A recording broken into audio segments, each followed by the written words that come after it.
This work by Leonardo Drew is titled Number 138L. It's from 2015.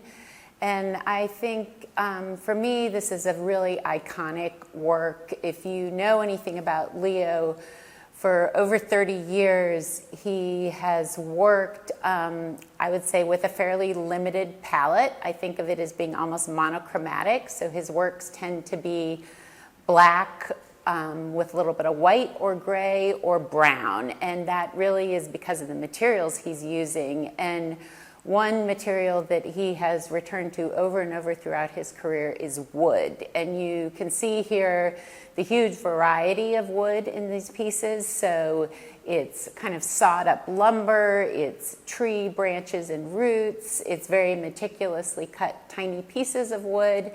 And I would say one of the misconceptions about Leo's work is often when people see it and they don't know his work, they assume that all these materials are found, that he is kind of recycling and using materials that have already been used. But in fact, everything you see, except for the tree branches and roots, are new materials. And he very laboriously and meticulously ages and distresses them so that they look like found objects. So it's an illusion of decay and aging that he is creating with these materials. And his other primary interest is really abstraction. So I think in part that's why his works are numbered instead of given descriptive titles.